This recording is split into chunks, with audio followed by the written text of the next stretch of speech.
And welcome back to episode 178 of the Hit the Showers podcast, presented to you by the Foolproof Entertainment Network.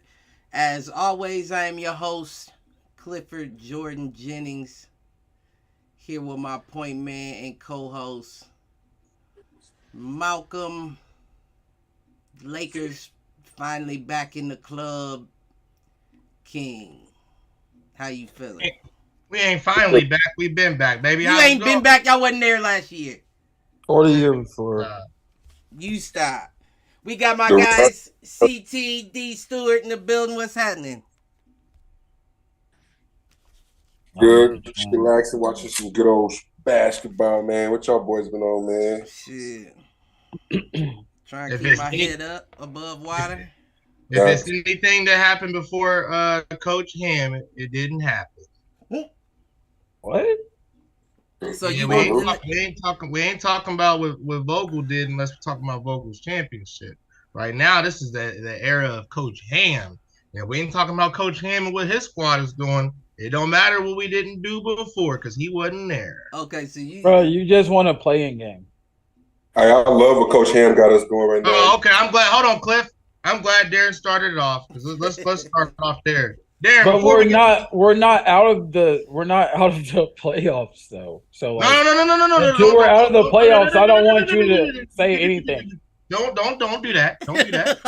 Because if I and the rest of the world remembers correctly, the Heat game came on before the Lakers game, right? Yeah. Right. So Darren, let's talk about what happened in that Heat Hawks game. Cliff, do you have a score for us from that Heat Hawks game last night? Hawks, that was 116-105. Hawks. Aaron, you care to explain what happened to the Beatles? We want the Bucks. You want the Bucks? I don't think you guys want the Bucks. Are you sure you want the Bucks? Why wouldn't we want the Bucks? I mean, why wouldn't we want that route other than having to go against Boston first round and then the Sixers second round? If you couldn't stop Trae Young, what makes you think you could stop Giannis and Chris Middleton and Drew Holiday? Do you really think that we can't stop Trae Young, one of the best defensive teams in the league? Is that really what you think? Do you really think that Bam can really only score 8 points in a playoff game? Like, do you really think that that's really what happened for real? But at the same time, I don't expect Kyle Lowry to drop 33 every night either. That nigga, you're not gonna win. But Kyle you wouldn't even expect Kyle Lowry to shoot that many points, so that's why I feel like it was a setup. You know what I mean? You wouldn't even expect Kyle Lowry to take that many shots in a game. Nigga shot 11 for 16, 6 for 9 from 3. When's the last time Kyle Lowry took 16 shots? Toronto. Years. That's a setup. You know what I mean? You're set to fail because he's either gonna hit the bitches or he's not. So I'm just saying, Brook Lopez he was leading defensive player of the year. He still may be. Yeah, but for some reason, bro, I just feel like it would be easier to play like someone like fucking the Bucks.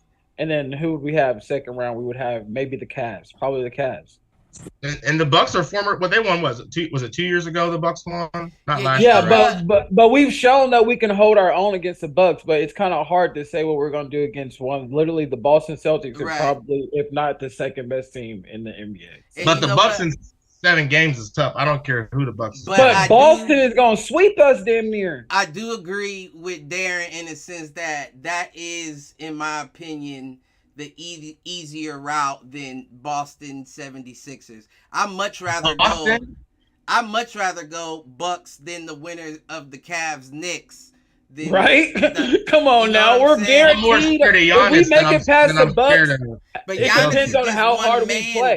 Giannis is just one man. Boston has a few motherfuckers that can go off on you. But why are you? But hold on. Why are you saying one man when I just said Brook Lopez is the leading defense? Yeah, but you got to think about this. We've shown that we can hold up against the Bucks.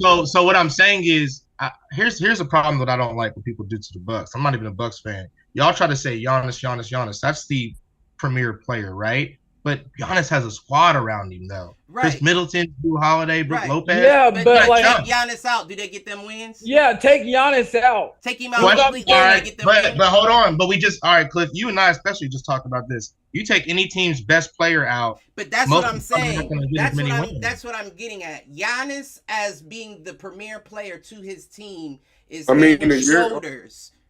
What he has, like we've already established, is a good supporting cast, but you do not have anybody else that will step up and get you a dub playoff ready.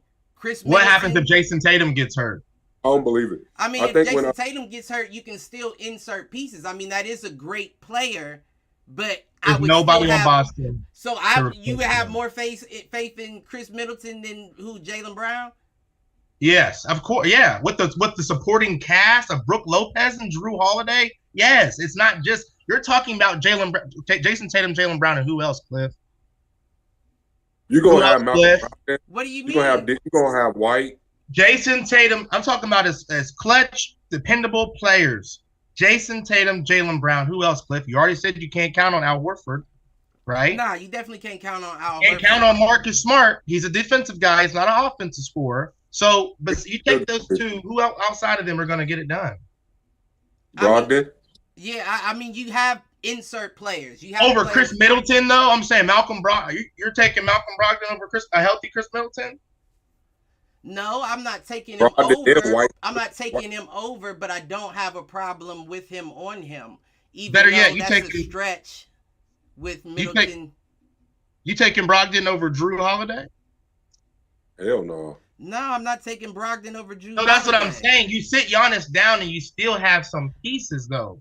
It's not like it's a trash team. Even if Giannis has sat down a couple times this season, they still didn't do too bad. The Bucks still didn't do too bad. Right, but yeah, that's not in the playoffs, though.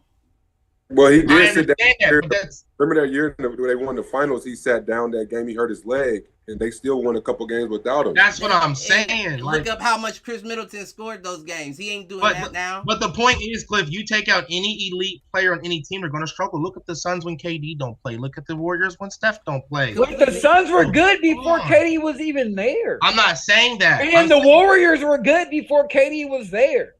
No, the Warriors are good. The Warriors can be good if Steph isn't playing. They have the pieces. Darren, why do you think the Suns brought KD to Phoenix?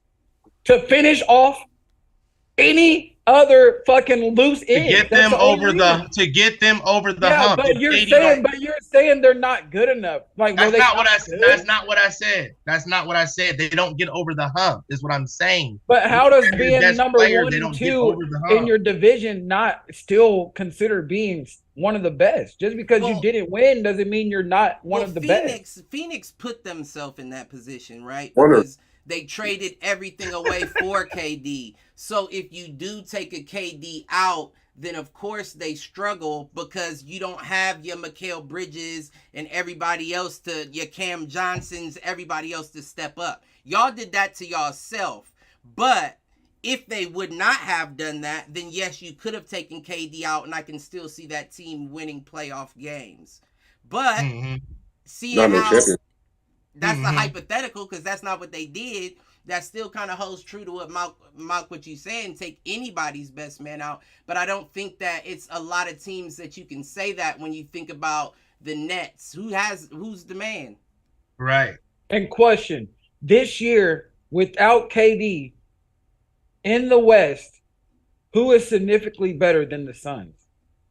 It's if they ran into somebody on the West right now without KD, who's gonna clap that ass? Nobody. I'm not being. So you're basically making it seem like that they got KD because they were scared and that they would lose to somebody else in the West. I don't think that's exactly why they got KD to get over the hump. I don't think that's what happened, bro. It's because their window is closing. Because you can't say that about the Warriors. I think KD's just one of those players that he just wants to hoop, and whoever. But the Warriors, that's a terrible comparison. The Warriors How? The Warriors have proved it before. But the Warriors were number one in the West when KD went there, and the Suns were number one in the West when KD went there. Well, number two or three. You've already seen the body of work. How's it any different? Because listen, the Suns won a championship. Just because they didn't win a championship does not mean that they were built to win. They were built to fucking win already. If that's the case, a lot of teams are built to win, but you didn't fucking win. You didn't get the job. A lot of teams they're not built to win, bro. That's why I say that their window is they closing. Are building to win. Have Chris Paul a lot exactly. Longer, they were already built to fucking win. They win. already knew that they were right at the edge right now. And like Malcolm, you said, they needed something to get them to guarantee. They needed a catalyst to make. That's what I'm saying, Darren. Steph Curry they were built to win. KD. So Steph you're just Curry saying KD? Just say KD was the icing on the cake. That's all. That's all it is. That's KD what did I not said. Make him, but you're making it seem like that if without KD this year, there's no way that they were winning, and that's not true. First of all, even with KD, it's not a guarantee that they're winning. Even with KD, let's be honest. Damn, there is. Who's gonna beat them? Who's gonna beat them? Who's gonna beat them? Bro, a lot of teams could beat them. The Warriors could beat them. Boy, you smoking crack. I don't think this is a traditional year of basketball where you can just assume a team won't win. I got $100, Darren, right now that the Suns don't win the finals, bro. You take it or leave it. Let me. Boy, you smoking crack. All right, I'm the money's on the table. Hey, the entire finals or the Western Conference? Yeah, they're not going to make it out the. Like you're saying that they win the whole championship. The whole thing. That's who your money's on. It sounds like, right? Bro, if they make it to the Western Conference Finals, you're telling me who are they going to be playing? Let me know, Malk. How is this going to work out for you? And I don't know the rankings. If they get to the finals, who on the East is going to beat them? Let me know. I'll give it to you right now. So right now, the Suns are at 4, right? So they're playing the Clippers, right? So assume they beat the Clippers. Assume they beat the Clippers, then they would be playing the winner of the Nuggets and Timberwolves in the playing game. And you gotta hope you can beat the fucking Nuggets. Let's be all the way 100. Malcolm, let me ask you a question. Let me ask you a question, Malcolm. That's fine. As a betting man, right? As a betting man, give me your best two. You taking Kawhi, Russell Westbrook, or KD and D Book? That wasn't the argument though. But it is the argument. You just said hopefully they make it past the fucking Clippers, and boy, in my opinion, I didn't say that. Yes, you did. No, you said hopefully they make it past the Nuggets. Oh, CT said hopefully they make it past the first round. In my opinion, bro, that's a 4-1 fucking series. The Nuggets aren't. Everything is not. Kawhi is going to have to do way too much, and then if your second option is Russell fucking Westbrook. They got other options. But who's the second option? Who is the second option? Russell Westbrook. I mean, Nicholas Batum is good for a fire night if you feed me. If you feed me right, that nigga, he's done multiple games almost shooting. But do you think they're a good enough team to go on a roll to win 2 or 3 games? No, I mean, I think that 2 at most. So they got to make it to that they 2.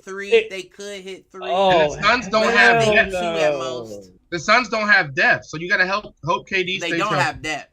Chris Paul's so you're telling me if they make 3, it's going to be a 7-game series against. And Devin Booker, as much as I love Paul George. As much as I love Devin Booker, he chokes in the playoffs too sometimes. Boy, y'all are smoking something. That's just facts, bro. Devin Booker has not always produced in the playoffs like James Harden. Or Chris Paul. Against a Kawhi.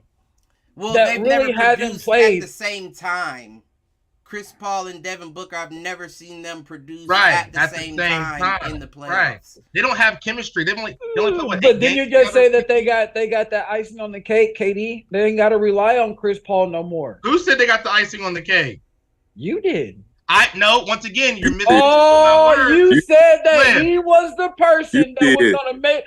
Oh no, but he agreed though. You did. I said they brought KD over. I said they brought KD. I just made that phrase. I made that the phrase, but you said that KD was the person that's taking them over the hump. You said that. No, I said they brought. Yes, you did.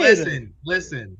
I said they brought him there to take them over the hump. I didn't say they brought him. He's going to take them over the hump. Right. I said they brought him in to take them over the hump. Not that he is going to, which he is not.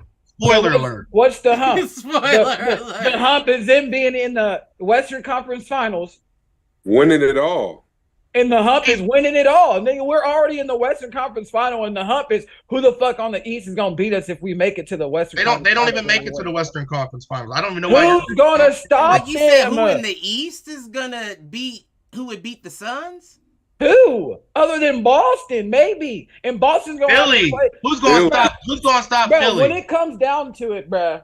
Philly right now, Joel Embiid, and Joel is going to have to beat a KD and a Devin Booker when it comes down to it. When it comes down to it, bro, you're going to tell me that when it comes down to KD wanting another ring, if he stays healthy, that he's not going to go out there. Foul? Has anybody on this podcast? I'm sorry, I'm confused. Has anybody on this podcast heard of Tyrese Maxey or James Harden at all with Joel Embiid? Or is it just Joel Embiid? It goes back to what we were talking about 2 years ago about experience.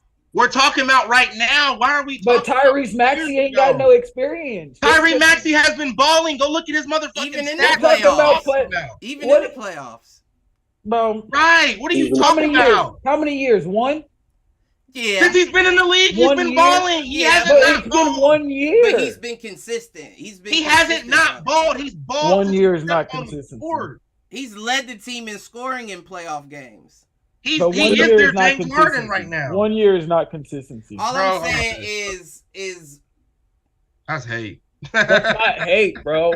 That's hate. How are you telling me that a team that has made it to the finals is not showed a record that a team that hasn't even made it past to get to the Eastern Conference? All I'm saying is this, right? Let me just run it down like this.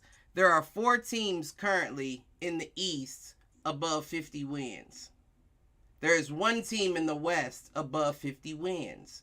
Now, what that means is a lot of those losses that the West took were to in their own Eastern teams. No, it's in their own division. Well, I don't know. So if it's in their own division, then how do we get 4 teams above 50? Because wins? You got to think about how many times that Eastern teams play Eastern teams, and the Eastern teams that are in the East are trash. So think about a team like Boston that plays the Magic fucking 15 times a year, and they're clapping them. They're playing the Hornets. They're playing the Hornets. They're playing teams that are not getting wins. You know what I mean? I get what you're saying. But it's divisional play up to a point. They only take so many road trips. Yeah, sometimes you do play the same teams a couple you do.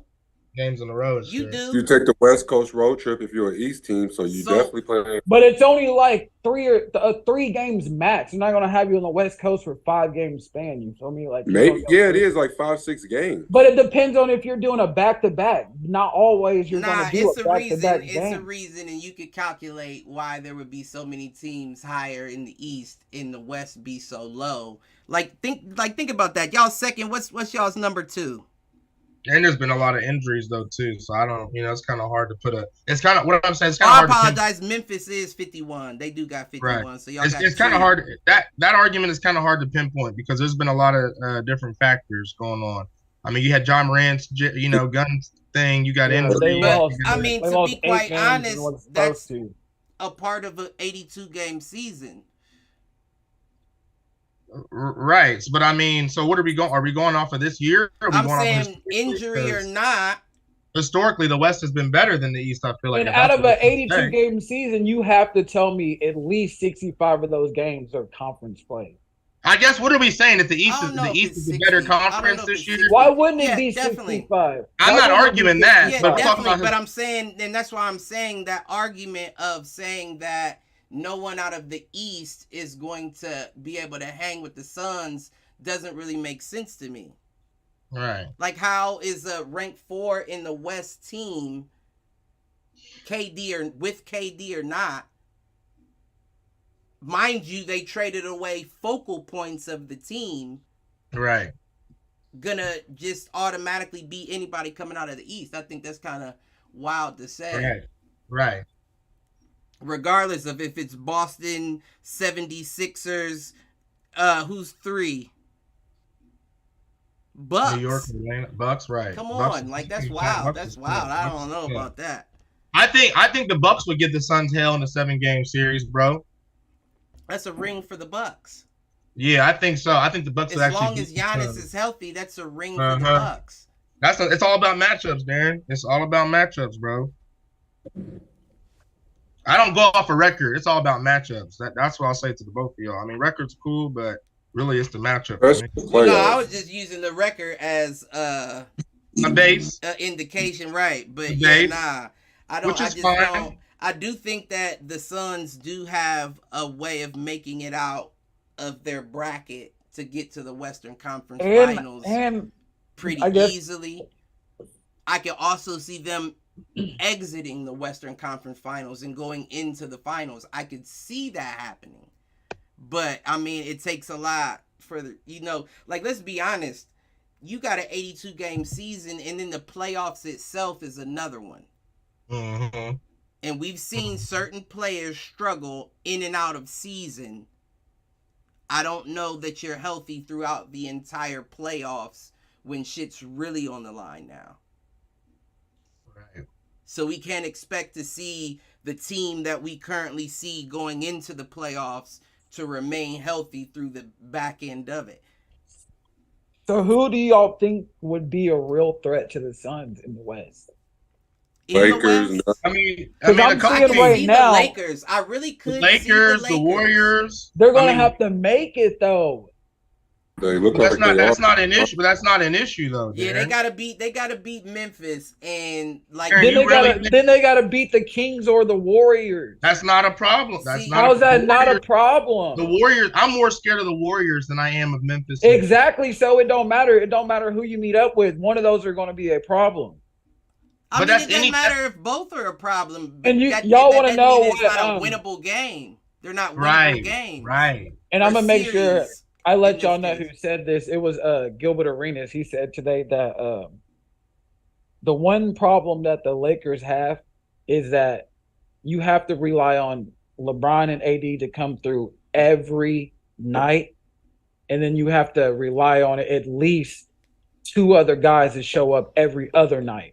That's fine. Roy okay, but that's not fine though. That's not okay. That's not okay because in the playoffs, it goes back to what we were saying. Consistency. You cannot have a team full of people to where you don't know who's about to show up tonight or tomorrow or the other night. Austin Reeves might drop 25 tonight, but might drop 5 in the next game, and then that's not him though. That was just made. That was a hypothetical. Dennis Schroeder. But I'm saying then you got Dennis Schroeder dropping 8 points tonight, and then next game he might drop 16. You know what I mean? That shit's just not. Well, I mean, I understand what you're saying, but it all comes down to usage as well. Like those are and the Lakers are a team where high usage is going to go to LeBron and AD. Period. High usage goes to them. Now, in the games where they don't have high usage, you usually do see one of those people with a higher scoring game. Schroeder didn't even play that much last game and dropped 21. How many minutes did he play? I don't know. I don't know off the top of my head. They benched D'Lo, so they went with Schroeder. Yeah. D'Lo's needed to be benched, but that's what I'm saying. Yeah, you cannot have a player like D'Lo not showing up. What if Dennis Schroeder didn't show up? But what if he didn't show up? D'Lo's supposed to be your that's dude. All Darren, that's any team in any situation. That's not just pertaining to the Lakers. It's all you're going off of hypotheticals. No, I'm not. I'm going off of the whole entire year. I'm going off of how the Lakers barely made it into the fucking playoffs. You can't go off the whole entire year. Yes, I am, because other teams are set in stone. What the fuck you mean? They did win an overtime victory. We was the best team the second half of the season. An overtime victory over the Timberwolves, 102-108. But we just talked about how John Morant was suspended and other shit happened. But I will say, though, that is without Jaden McDaniels and Rudy Gobert as well. What game are you talking about, Cliff? Last night. Last night. Yeah, if Jaden McDaniels did not break his hand by punching the wall like a dumbass. That would have been a completely different game. And bro. if they'd have had Rudy Gobert, their offense would have looked Everything different is too. hypothetical. So come on now. You are right it's about not hypothetical. It's not hypothetical. You're just making it seem like the Lakers are so much better than other teams when shit is just happening in the luck for the Lakers. You feel me? And it shows. Why is it luck when it's the Lakers? How's it not? It's not luck, but it's luck. What the fuck do you mean? No, what I think it comes down to, and I think that a lot of people don't give credit because most of it comes to hate when you see somebody as good as LeBron. But it's the same effect that Tom Brady has, where it's like you got a squad around you, you can't count them out. And as much as I do like the Warriors, that's the one. You can't count out a LeBron-led Lakers either. Because I said this was going to happen, didn't I? I said he was going to come back either before, depending on their chances, or at the play-ins and guarantee that they at least get into the playoffs. And LeBron and AD, Darren, have a switch, bro. Like, quit acting like AD don't just be dropping 30 and 20. LeBron definitely has a switch. AD, I feel like he's still learning his powers. But matching up with a team like the Warriors, matching up with a team like the Suns or the Clippers, there's too many dudes on that team that can score every night. I'm not saying that. I'm not disagreeing. Every single night, not every other night, every single night. The Warriors will put 130 on you every single night. But they also have to stop. And that's fine. That's fine. And so you're telling me the only people that they have to stop every night is LeBron and AD, and every other night they might have to stop a Dennis Schroeder. That's okay. No, you got to stop LeBron and AD every night. And they're not going to stop LeBron and AD every night. It's not going to happen. But you would have to stop a Steph every night. You would have to stop a Clay every night. You would have to stop a Jordan Poole. If you ain't stopping them, you're going to have to stop him. All right, let's equate it to football. You got two high power. You got two high power. They're not always on, but we're talking about the playoffs. Hold on, you got two high power. Everybody said the same thing about the Warriors last year. Oh, they ain't even going to make it. They ain't going to even And that's what I say every year about the Warriors. All right. I don't know about that. All right. All I'm saying is, okay, even if it's a high-scoring game, every game, that's fine. But somebody has to win. And what I'm saying is, the Lakers have a chance of beating the Warriors, like Cliff said, in a 7-game series. Even if Steph Curry goes off, which he will, you know he's going to go off. That's Steph Curry. It's expected. You still have to stop AD and LeBron in a 7-game series. I get that, but if the Warriors put up 135 on the stat sheet, where's the 135 coming from on the Lakers? I guess it's coming. That's the thing, though. That 135, and I don't even know if that. I don't believe that that's their average. It's not. That's going to be. I'm just saying that's not the average for a team. It's hypothetical. They have the capability of doing that. But even still, that 135 is not coming against top-ranked defenses. It's a far left. That number drops drastically when it comes to top-ranked defenses. And what I will say is the Lakers are a lot better equipped in the guard position than they usually are. They usually go big heavy. Exactly. This year they're struggling at big because they got too many guards. And the issue you have to worry about when playing the Warriors are the guards. Right. We can switch though. So I know AD dropped 30-something points a game, but Jaren Jackson ain't no slouch, my guy. He's not no slouch, but he's not Anthony Davis. But he ain't no fucking slouch. I didn't say that. Okay. And Anthony Davis. Tank and Ryan. Cliff. But he's one of those people, Cliff, that when we talk Jackson about. Wouldn't touch Anthony Davis, though, unless there was a switch. Right. But it's going to be half to one of those things to where how can the Lakers win any playoff games if Anthony Davis ain't down there getting them buckets? Tell me.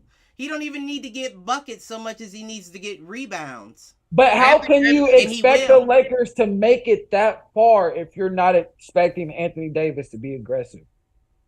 I mean, he has to be. You are right. He has to. He has to be. But you can still edge out wins without him scoring as long as they have defense. The Grizzlies are aggressive. The Grizzlies. I'm saying Jaren Jackson Jr. is one of those players that Anthony Davis, if he scores 32, he's going to have to. But he they power forward. Right. He's going to guard. But he guards the paint. No, I get what you're saying. he'll but touch he him guards on the paint. switches. He'll touch, and that's going to be if Anthony Davis wants those points, he's going to have to switch and get them buckets. And he's going to have I to think the kill more interesting matchup, and they definitely high on him right now in Memphis, is Kenny Porter Jr. And Kenny Lofton. That's my fault. But he's a big body. Yeah, I don't know that Davis he's just fires him play. like that.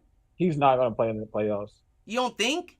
No. They signed him at the end. They signed him at the end. Not when money's on the line. He'll get some time. What can they do with Steven Adams? Is he coming back? I think he's just there for a scouting report. Steven Adams ain't coming back. Y'all need so Memphis needs a big. I mean, he'll get some playing time. They got that one dude. Tillman, he plays. They still need Brandon a big. Clark. They gonna have to. Yeah, but Brandon Clark ain't. Yeah, he was balling that other night. Kenny Lofton. It was the last game nobody was playing that game. Yeah, but I think he's there, but I don't think he's going to get much clock. Though. He will because you need him. It's playoff basketball. You can't play one man for 44 minutes a game. But they have other people that they've been rotating in all year. Yeah, and they rather go small than put him. I think they just got him to fill in that spot that they needed because they really didn't have nobody else, and they wanted him on the squad anyways. And they got him at a steal. You don't have. So they got him at a steal. 4 years, $7 million. They don't really have a choice. Keep it a buck. I'll get into that later, but if they thought that he was that good, they wouldn't have low cut him that way, bro. And they would have had him there all year. It wasn't a 2-way deal either. He got dropped to the G League, bro. But I'm saying, if they thought that he was that good, he was coming in for getting clocked. You think he's gonna get? You're giving him playoff? Here's the $7 million? This is it's almost ironic because I had a thought in my mind to equate it to the San Francisco situation. The only difference is he was on Memphis originally. Y'all denied that man. Y'all didn't think he was talented, and y'all dropped him down to the G League where he got Rookie of the Year in the process. And y'all realized, oh shit, we might have passed up on talent. Let's bring him up. What's he do? Drop his bags, give you 42. And when now you it's put him in. You said what? He said. You don't put him in the first round against AD. You got to put him in wherever you can. It's going to be a rotational game, and that's what worries me about the Suns. Is you cannot play players 44 minutes, 42 to 44 in the playoffs. You can't do it. There has to be a point where somebody comes in to give a man a breather. And the Memphis Grizzlies do not have a dominant enough big man, like we said, to bang around with an AD and all them for all game long. But we all know how the Suns are going to try to play, though. The Suns are going to try to put up 70 points at half. Right, but with Memphis, period, you don't have a big man. You're already at your bench. So you're going to have to go deeper into it to stay in the game. But why fix it if it ain't broken, though? They've been winning with the rotation they've had. I get what you're saying, but I don't think they brought that man in like all. No, he's not to be the guy. No, not to be the guy, but not even to be the second guy because they have a second and third guy already. No, he's just a guy there to be on the scouting guy. He's a good scouting squad that can help us in the playoffs. How many bigs get hurt in the playoffs? Oh, if somebody gets hurt, he bigs can play. Get hurt in the playoffs. Yeah, if somebody gets hurt. Embiid got hurt in the playoffs. Giannis got hurt in the playoffs. He was hurt before the playoffs and just. But played, yeah, that's what scouting squads are for. That's what scouting squads are for. You feel me? If somebody goes down, next man up, and then you up too. I get what you're saying, but you got this man before the season ended because you knew you needed to fill a spot. Who else? We got Tristan Thompson before the season ended. That's what I'm saying. Right, who would you knew you needed to fill a spot. You thought Vanderbilt and. But is Tristan Thompson one of those dudes like, oh, we finna put him in and he's that guy? No. But it comes down to, like we said, motherfuckers get hurt, right? Motherfuckers get hurt at that position. Veteran at what? shooting one-handed. Tristan has a ring, Darren. He's a veteran.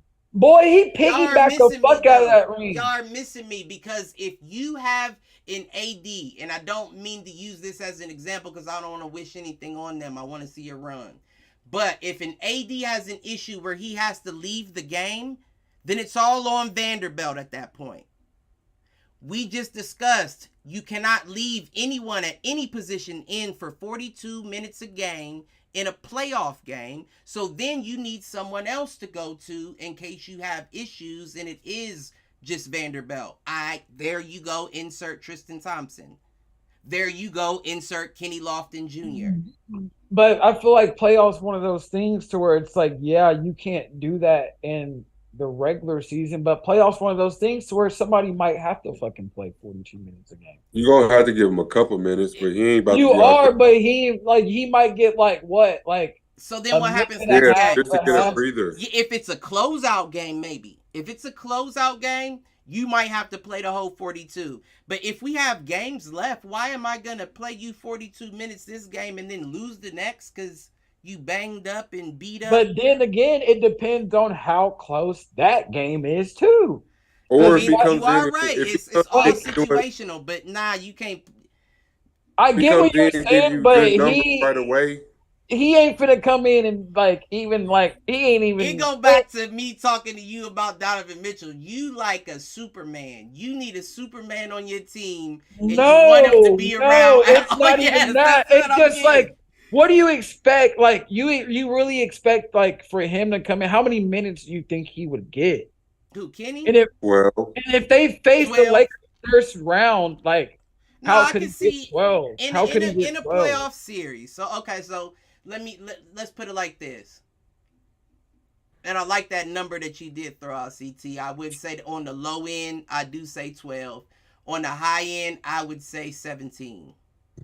If he come in and give you good productive. On an average, and I'm just saying on an average throughout the entire playoffs, I can see a 12 to 17. But who are you taking them from? And that's good for a rookie. I'm saying, but who are you taking them? You would have to. But see, that's the thing you're thinking taking. You're thinking of it as a player in the game in a regular season trying to put up stats. This is the playoffs. This is strategy now. Regardless if Allen Iverson wants to play no, nigga, sit your ass down because strategically we're going to need you here. You can't just have a motherfucker just because they good play because that's a bad strategy. You're going to burn them out. Okay, so right now, they have been playing, I don't know if you've been watching, but David Roby and Xavier Tillman. Damian Roby? David Roby. Oh, no, I'm tripping. I'm thinking of, am I thinking it might be Robbie. Robbie. It might be Robbie. I think it's Robbie. Did he come from OKC? Let me check. He's a foreign dude. Number 27.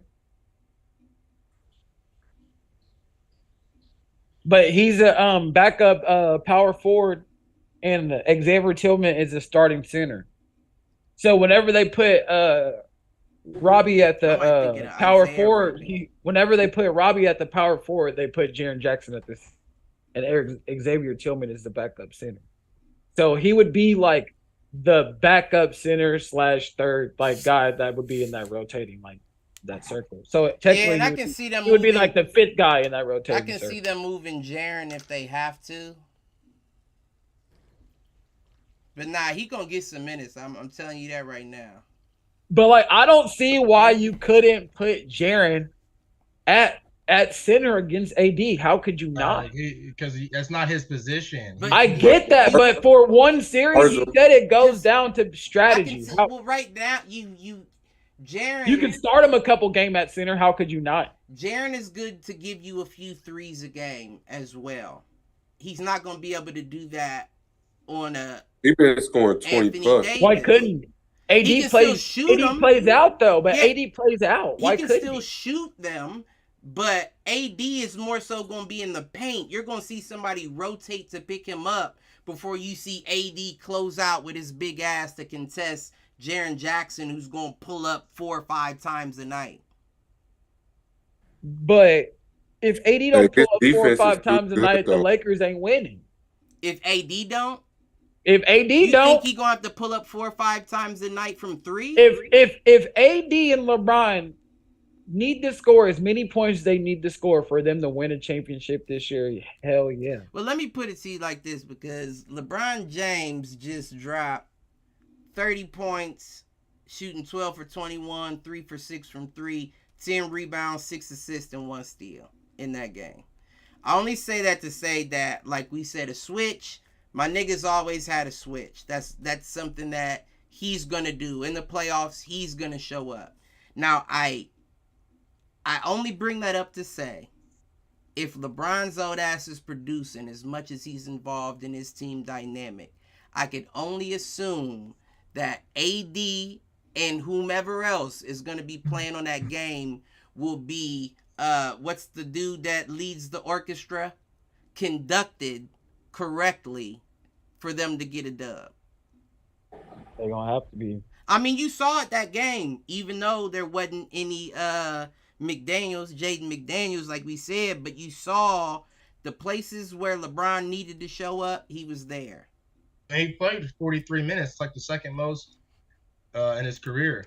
Now that's what I'm worried about. I get what you're saying, but like AD only scored 24 points with no Rudy Gobert, right? And they only won by 6 points. They did have Cat. Okay, I get that, but like Rudy Gobert is the defensive presence in that paint. This is just for me as a reminder. Rudy Gobert is that defensive guy.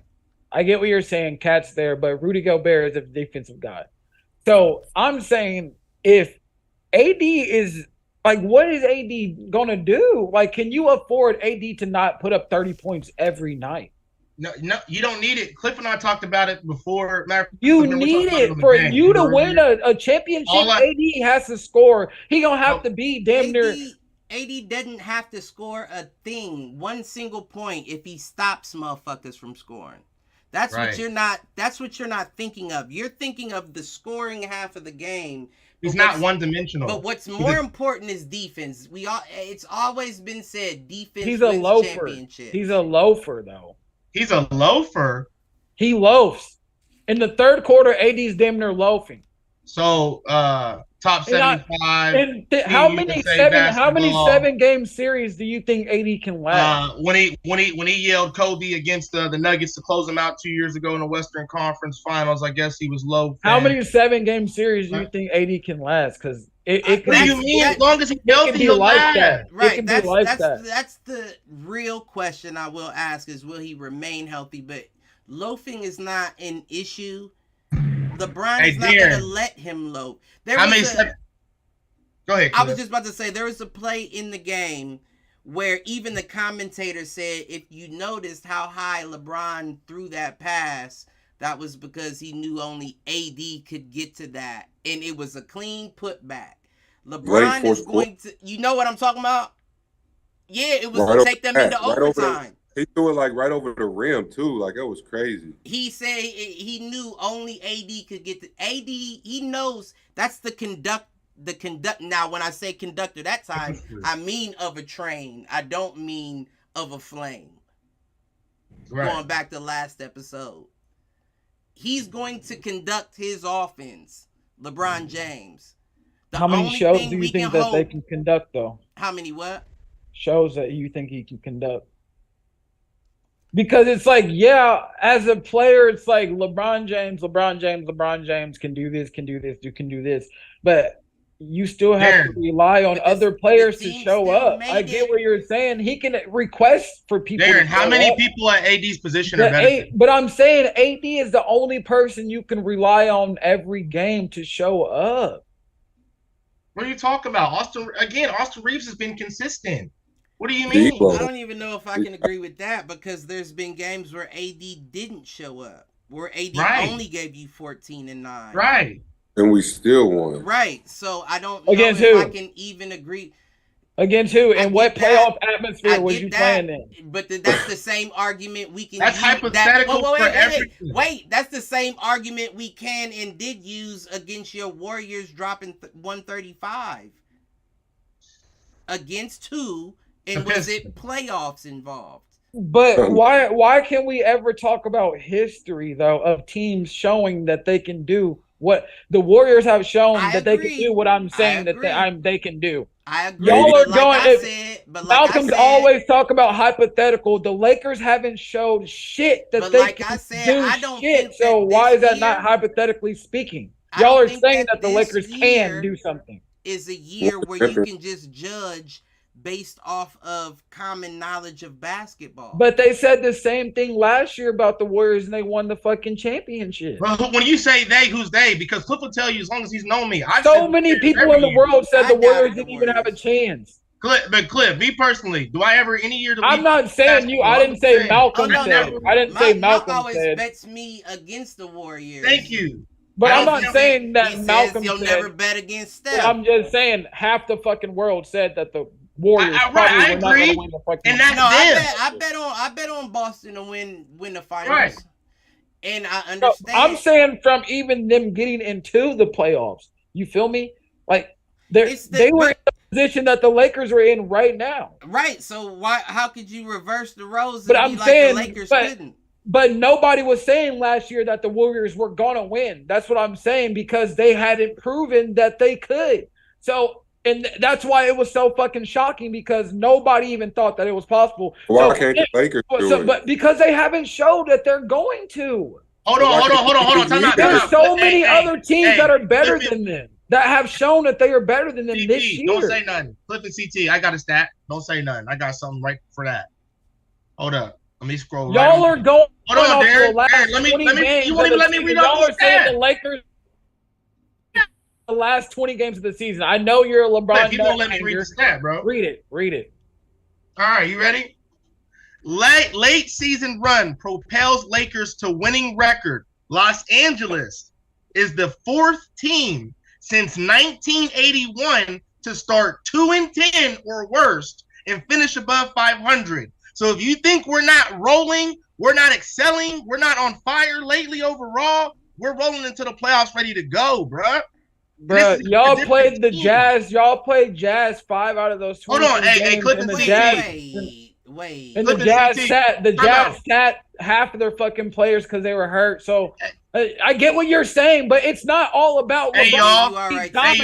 Hey y'all, didn't Darren say we gotta respect history? Didn't Darren say we gotta respect history? But why can't you respect the other shit? So respect history, bro. But why? How come when it comes down to LeBron, you don't want to talk about how you talk about other teams? You say a lot of shit happened for a lot of shit to happen for this record. But when we talk about LeBron, no matter what happens on other teams that they play, LeBron is just LeBron. You feel me? No, hold on. You're confusing me with CT. No, I'm saying in the last 23 games of the season, think about how many other teams were fucked up that the Lakers had to play. And that's part of sports. But I get that. How is that by saying that? How is that you saying, oh, the Lakers did this to the Jazz, to the the Magic, to the Mavs, the teams that play no fucking. That everybody played. That okay, but how is that showing you that they're how is that showing you that they're gonna make it anywhere in the fucking playoffs? They just proved they just opened up a new part of history. I just read you the stat, bro. They started off 2-10. Okay, list off the last 23 games of their season, please. What do you mean as far as wins go? Warriors. Yes, I get what you're saying. I know what you're saying, but what is the strength of that last 23 fucking games? But Darren, it might be history, but bro? Like it might be history, bro. But like, let's be real. Like in an NFL game, it could be you have 6 games left and you lose fucking 7 games, and then you might have to go on a run, and then you have to play the Jets, the fucking Giants, and the fucking Commanders, and then you say, "Oh, we just made a historical run." Okay, you made the playoffs. You know what? Let me stop, because I was just about to pull up and start looking through all the shit, but it really doesn't matter because even those games that were won, most of them were done without LeBron. Right, LeBron was hurt for a minute, bro. He was out for a while.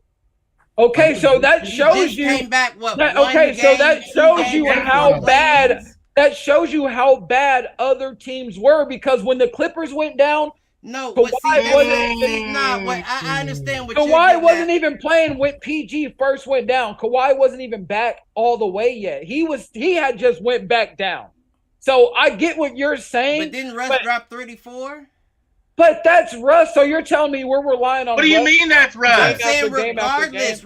See, that's another thing that gets me back to you. Look at a superhero. It's about a team, though. It's not a superhero the team because can show up. It doesn't take one man. Jeremy Lin had a couple games that he dropped fucking 40-something points. Are you going to look at it like Jeremy Lin dropped 40-something? Jeremy Lin got a ring. Is all I can say. But I get that. But you're not looking at somebody. Fucking Terrence Mann last year dropped 40-something points. Not last year, but the year before was dropping 40 points in fucking playoff game. You're still not looking at him as like he can do that consistently. No, but because it's a team game, you expect different people on the team you play for to show up on different nights. But it doesn't always have to be Jimmy Butler or you got to look at. But no, I'm not saying that. But you have to look at the people that are on the team, and are those the people that are really going to give you that? I get what you're saying. You have to rely on other people, but are those people you're relying on going to give you that 30? Yes, if you give them the opportunity to rely on them, yes. LeBron's the ultimate. Most of the time, yes.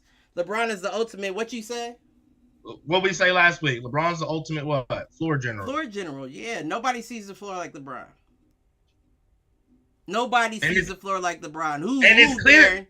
Darren, look. I'm not saying nobody sees the floor like LeBron, but I think y'all give LeBron so much credit that y'all take away credit from how good other teams actually are. Darren, I don't. I'm not saying you, but I'm saying the way that they put LeBron on the pedestal from a play-in game is so crazy how they discredit how good other teams actually are. Okay, and I can understand a piece of that point, but you cannot use that argument this year. And why can't you? Because we started off 2-10 or worse. It wasn't looking good. Listen, the only argument you can give them is the one I've already thrown at Malk. They beat a Minnesota team that didn't have two of their top defensive players. Only argument you can give them. Other than that, you can't hate on what LeBron did. Oh, you mean Timberwolves?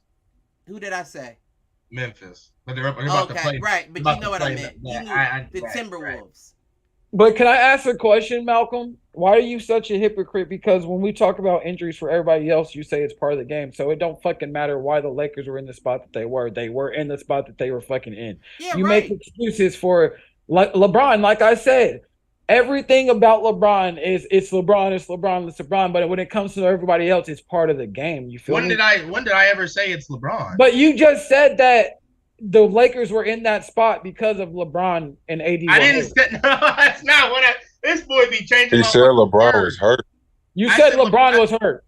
You said that. Yeah, me and Cliff told you LeBron was hurt. But that's not an excuse when it comes to other teams because you just told me a second ago that that's part of the game. So they were winning without LeBron. It's not an excuse. No one's saying it's an excuse. But even if you were winning without LeBron, I'm saying look at how other teams were structured. I'm not saying that you have to have a fucking Donovan Mitchell, but even the Jazz without Colin Sexton and Lauri Markkanen, those aren't two Donovan Mitchells. But you feel me? That is two lucrative parts of a team that they don't have. You feel me? And they didn't have them for a long time in the West. I get what you're saying, but like. So I guess if I'm following correctly, that's what the playoffs are for, though, right? Like. The object is to get there. Right? In whatever seed you can get there at. The object is to get there. Now, look, wait. But you're going to succumb to injuries throughout the course of the season. It's up to your coach, your strategy, the rotation to get you to the playoffs. The idea is to have the pieces that you need in the best case scenario to succeed. And when I think about the Lakers, AD sat out, LeBron sat out. AD is a little less fresh than LeBron, but my nigga, you still had a vacay. Let's not act like that. Right. So I'm at this point, based off of what I've seen from the Lakers in that Timberwolves game without anybody else being on the court, just watching the play, I do see a spark in AD.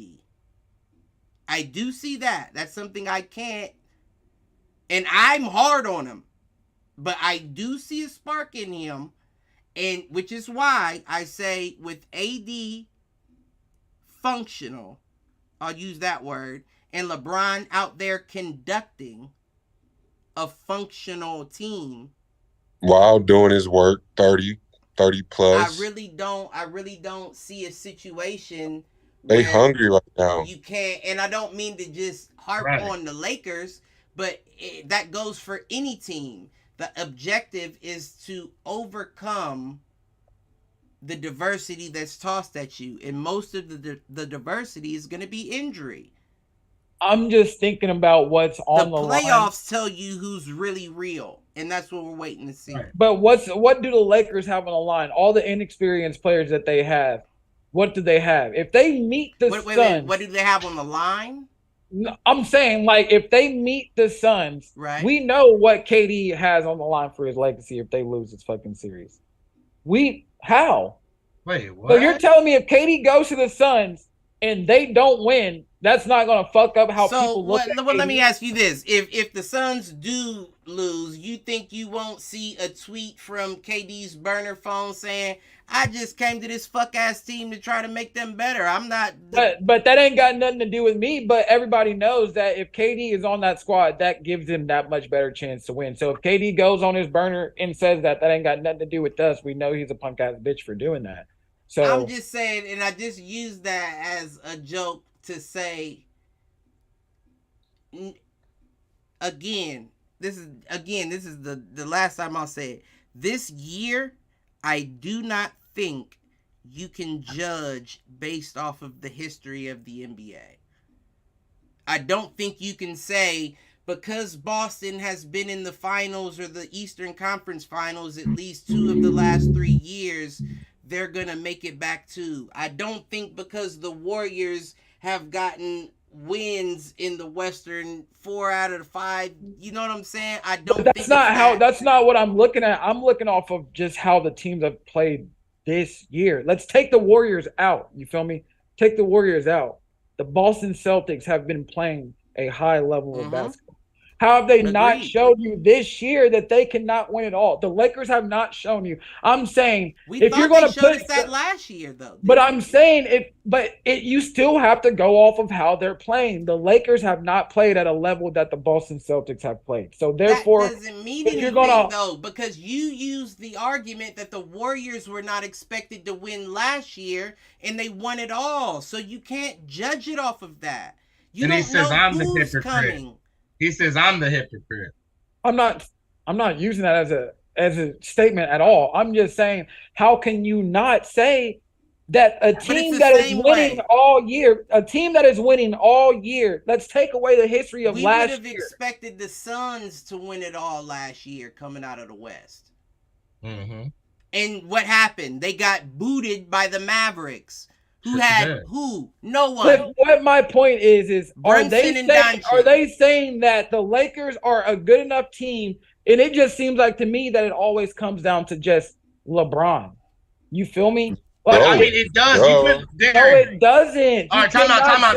No, it doesn't. Time out. If LeBron was back on the Heat right now, he was back in Miami, does it not give y'all a chance, an instant chance or shot? Way bigger chance. No, not really. If y'all don't get rid of nothing, y'all win one. I just don't see it. But because you have to say LeBron can score 30, Jimmy Butler can score 30. That's the only thing y'all missing. That's what I'm saying. But where are the other points going to come from? That's the only thing y'all are missing is consistent scoring. So LeBron wouldn't make the Heat better, Darren, for everybody to hear. For all of our shows. Are we talking about based on this year? Hell no. In general, LeBron any year. What do you mean in which year? How can you say any year? Because every team is different. In any year, LeBron's 20 years. If you put LeBron on our squad right now with 5 undrafted players, he might go to the Eastern Conference Finals. No, why are we at? Oh, you're talking about the people you have now. Yeah, now, my squad right now. Yeah, no, they still have a shot at the chip. A chip? Yes, chip. The ultimate floor general, bruh. Pringles. Yourself.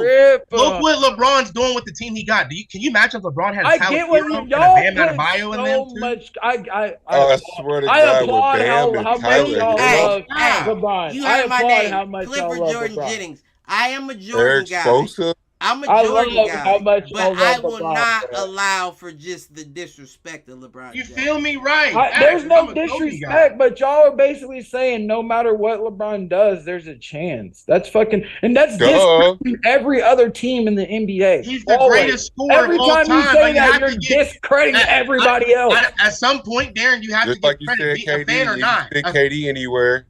A fan or not. Right. Credit. No, that's not like putting KD anywhere. You put KD on the Suns. I did twist your argument though, but that's what y'all be doing. Y'all be trying to twist motherfuckers' arguments. No. You just tried to twist that shit. No, I did. I did that time. That time I did. I tried to get right back at your ass, but and you talk about staying healthy. To the stacked teams, cheating ass. But the Suns aren't stacked. They are just the Suns are not stacked.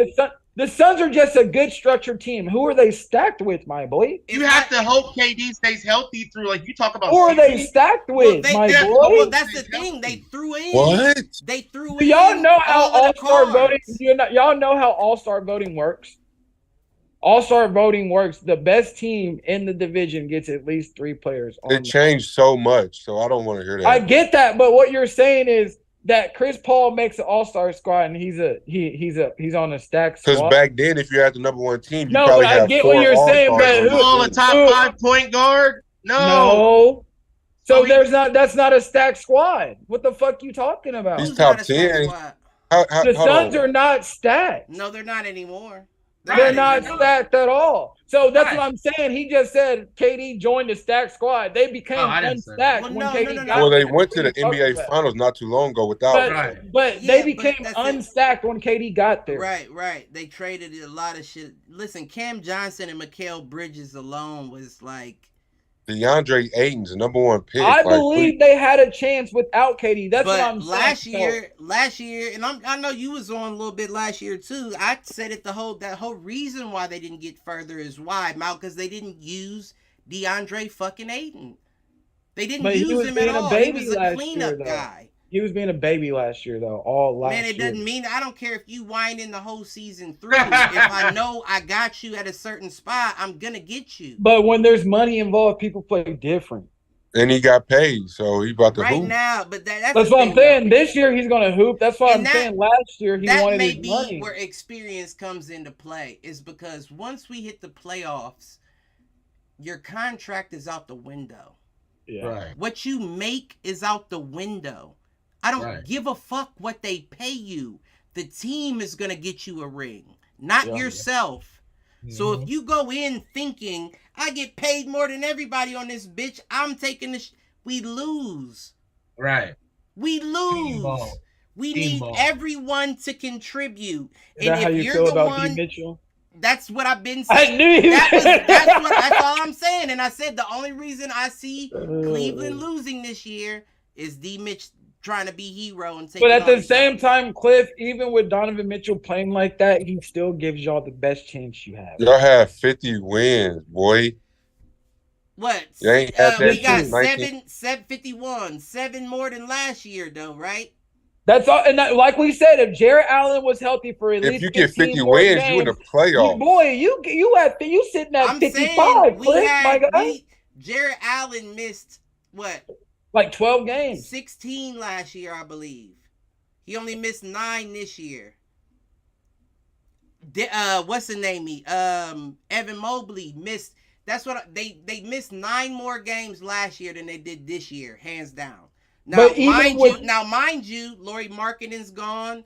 Our rookie's gone, all that. I don't know that we don't beat that record. Let's be honest. Evan Mobley might be. But why doesn't chemistry come into it? How do you know next year they might not be fucking sitting first? Now that's the thing. Once they get a season under their belt, they may be more consistent next season. But right now, I'm looking at it from a Cavs fan from before to after, and I'm not hyped like. So how many games did you say Jarrett Allen? You're not hyped, but watch him be in the finals. You said Jarrett Allen missed 9 games this year. Being in the finals, But you will be in the finals if you beat the 76. I mean the Knicks. And you got Evan Mobley. He look like he's about to be defensive player of the year. Listen, I will say, Mal, and we've always talked historically, the Cavs have always given the Bucks the biggest issue in the East, in my opinion. And they got Donovan Mitchell. Bobby Portis. I don't know. Boston's usually giving them better games, I feel like, to be honest. Bobby Portis dropping 30. Boston has given the Bucks better games. Yeah, and that may be true. That may be true, but the Bucks have not just ever wiped the. I've got money off you from betting on the Bucks against the Cavs. So it's not like it's an easy win for the Bucks. Is what I'm getting at. Right. So I can see what Darren is saying, but at the same time, I think you're giving us a little too much credit at the moment, especially knowing that we don't know how the Cavs is going to play in the playoffs yet. Hey, you got 4 or 5. They made it though.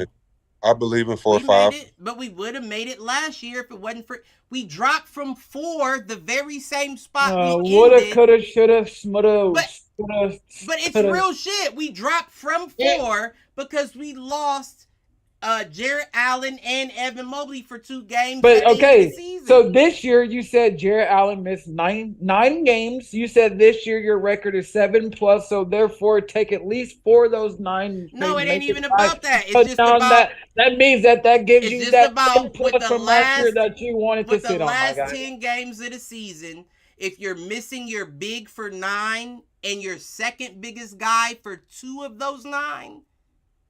How do you win? If y'all didn't have D Mitch, y'all wouldn't be. It'd be ugly. Boy, that's what I'm saying. I mean, y'all say that, even with Lauri Markkanen and Colin Sexton, but y'all and whoever else you had, being a NBA fan, not a Cavs fan. But exactly. We watching the whole NBA. We watching the whole NBA. But if you watch the whole NBA, why do you think I'm tracking the motherfuckers that we traded at the same time to know that they're averaging 25 a game? But they're sitting at home right now. But stop the press. Lauri Markkanen was an all-star. Cancun right now. By fan boat. By fan boat. Back at home. How many fans is in Utah? Bro, he got a lot of fans in his country. Wade.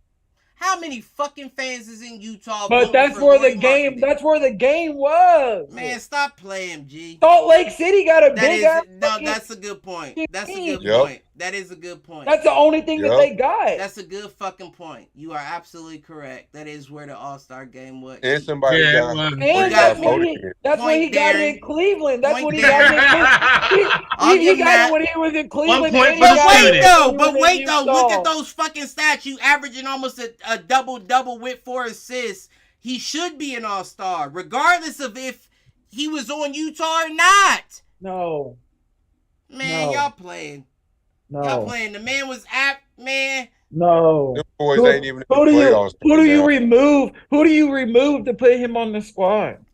Well, first of all, he wasn't getting paid shit. He wasn't expecting shit. He was expecting role player money. So he a lot of people was iffy on him. So he would have sat getting role player money. So why did it take him so long to hoop? Like I said, he was in Cleveland with multiple games. They had a stat last year of multiple players with 4+ 30-point games under the age of 25. He said, why did it take him so long to hoop? He's been hooping for 6 years, my guy. So, like, I get he's hooping now. He was a role player in Chicago. He was a role player in Cleveland. And then he went to Utah where he had a wide fucking open team. What do you mean? But, like, do you really think that, like, if Cleveland's team was really structured how it was last year, that y'all wouldn't be getting clapped around how, like, other teams are playing this year? We weren't last year. The only thing that fucked us up was the injuries. I know, but I'm saying a lot of teams are playing a little better. Like, the fucking Kings are in the playoffs this year. That means nothing. You're so hung up on the Kings. I'm not. But how can you not credit other teams for getting better? I'm not discrediting them. let me kill this. And I know Darren definitely wasn't around, so I apologize. But didn't we have a whole podcast episode about the equivalence of De'Aaron Fox and Colin Sexton and how both of the teams were at similar spots in their conferences at the same time? Stop playing. Just because the Kings are good now, they should have been. They were on trajectory to be last year, and they weren't. So they should be always good had this the year. piece. But like I said, they got Sabonis. They got Sabonis. Didn't I tell you that if the Cavs got them to the playoffs? Let's not make a mistake. Didn't I tell you that if the Cavs got Sabonis, that would be exactly what they matter. It didn't matter if we had Sabonis because we didn't need him. It does. We didn't need him. We had Markkanen and shooting in Mobley and Allen. No, I'm talking about this year. If y'all had Sabonis this year, that's the only thing to need that y'all would solidify. Dumb. Why would you trade Markkanen away? Because you talk about I'm talking about because you talk about. I'm not saying trade away anybody for him. I'm saying if you could get him. I'm saying he is the guy that you need because you say Donovan Mitchell doesn't get the other guys that facilitate the floor. Sabonis is the guy that can get you fucking 20 points, 10 rebounds, and 12 assists a night. You feel me? As the big man. Oh my gosh, not a night. Not at all. How could he not if he really tried? No. He could give you 20, 10, and 10 every night. Yes, he could. No. No, he couldn't. TT. Not every night. He couldn't. Every other night, he gonna give you at least 20, 10, and 5. If it was every other night, he would be on a list of people top triple doubles, and he's not, bruh. I'm not saying he's doing that, but he is capable of a triple. Lord, he is capable you're right. Of a Hypothetical. This is Mr. Hypothetical. Right. Everything is a hypothetical. How many assists is he scoring right now? No, I do agree with you, and I'll look it up. But I do agree with you. Sabonis is a very good passer from the big spot, but so's Evan Mobley. Why would you replace something with something that you already have? He's averaging 20 points and 7 assists as a big man. And that's also in Sacramento as well. You stupid, Cliff. Let's be honest. That's also in Sacramento as well. What help does he have down there? None. No help down there. Got rid of Alex Len and all them. He has no help down there. So if he's stuffed up, playing a power forward position that he came out as in Indy, he has nothing to do but kick it out. Cliff, can I tell you something right now for the season? He's averaging 19, 12, and 7. So how is that him not giving you? How's that him not giving you 20, 10, and 5 every night like I fucking said? That is great. No, you said 19 what? 19, 12.3, and 7.3. Right. Average on the whole season. No, that's impressive. My nigga's averaging 12.3 rebounds a game and 7.3 assists a game as the big man. And he's averaging 20 points a game. That is impressive. That's impressive. I'm not going to lie. And how can you not tell me him adding him to any squad cannot solidify a lot of things that a lot of people are missing? But first of all, it wouldn't work in Cleveland, and I'll give you the reason, because he wouldn't have the ball enough to get those assists. Oh, but why couldn't he? Not with Mitchell. But I'm saying Evan Mobley has the ball enough. But his assists come from rebounds and kickouts. But I'm saying, why can't Sabonis get those? His usage might change a little bit, but he could get those. But then you're wasting a Domantas Sabonis if you're. I don't know, because he's still giving you those 20 points and 12 rebounds, my guy. You want him to score. Domantas can shoot. He's a 3-level scorer as a big man. Why would you want to waste him to just rebounding and it's not a waste, but I think Evan Mobley is not playing to his full ability. I get what you're saying. I agree with that. It's like he could do everything that Sabonis does, but he doesn't. But I also feel like the same thing that I said. Sabonis wouldn't be able to do it with Mitchell. So Mobley's not going to be able to do it with Mitchell, and he's not as good as But Mobley can, and it goes back to me saying that I feel like that they're deferring. You don't think I that really they don't think it's about a deference, man. I don't think they're deferring anything. I think it's a situation where they expect y'all paid, like we said before playoffs. Y'all paid him. Y'all want him to shoot. Y'all paid him. Y'all want him to shoot. But once the playoffs start, your checks go out the window. Don't give a fuck what you made. You pass to the open man, make the buckets. I don't know. That's what I'm waiting to see. But because I feel like they brought D-Mitch there for that playoff play, though. You said what? I feel like they brought Donovan Mitchell there because when it came playoff time, they needed that one guy to defer to. See, you feel me? What I think it is it's the same reason that the Suns brought KD over there. But the only issue is it made sense for the Suns to bring KD because their window was closing. Cleveland Cavaliers' window was opening. They had a few players over the age of 25 on their team last year. They were the youngest average age team last year. And what you did was you traded away talent to get someone that you thought would take you over the hump when y'all were working to get over the hump in the first place. But I would have been, listen, before you say what you say, I would have been fine as a Cleveland Cavaliers fan if we did not make the playoffs for 2 more years after last year. As long as they were increasing their ability to get there. But what you did was you traded away your ability to naturally get there to try to hope you make it there now. I was about to say that I get what you're saying, but I don't know if that's the case for the Suns because really they traded away good pieces. But if Chris Paul even decided to retire next year and KD decided to stay with D-Book, all they're away, what they need a point guard. Dame's about to be a free agent. What are you talking about? You know what I mean? He's not about to be. No, you are but right. I'm saying all you need is a point guard at that point. You are fucking correct. You're correct. D-Book and KD stay together for at least 2 or 3 more years. That's all you need, and you add one more piece, and you're top of the West. You are correct about that, and not only are you correct, I could see that happening. I could see Dame going to fucking Phoenix.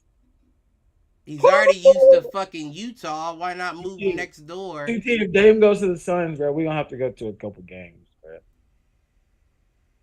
I can see that happening. They have enough money. They got that new owner. But no.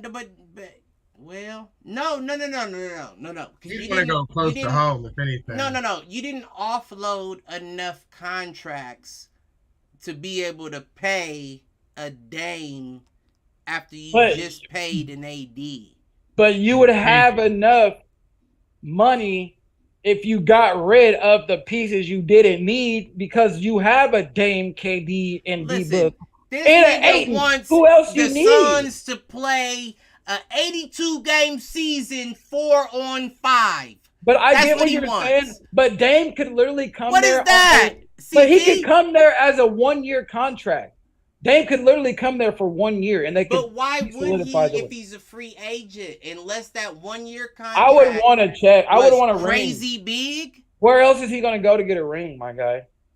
What LaShawn McCoy say? Unless that 1-year contract is crazy work. Right. Why would he leave? But Dame getting a ring after all this hard work is crazy work. But if he's going to the Suns.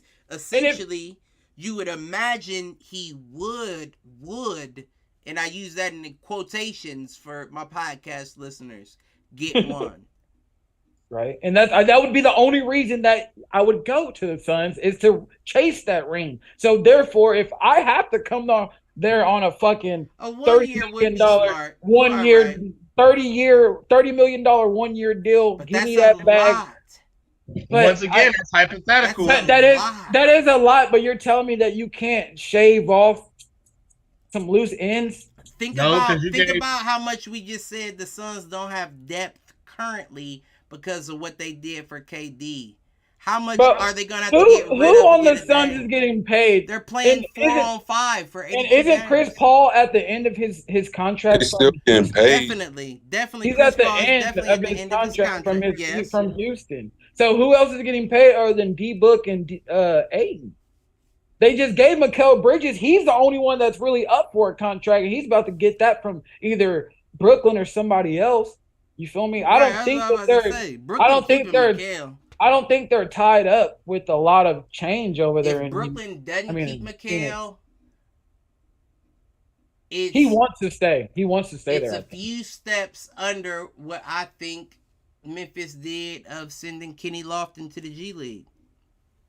They were dumb for that. That was a dumb fucking decision. That's worse, though, because they let him develop into something that might help them. That was a dumb. Nope, ain't no development. But I get what you're saying, Cliff. But what if they would have pulled him up and it would just have been a waste of their time? Then you release him altogether. But you don't know, and someone that young, you have to do what you feel is best. They're dumb. They had a talent.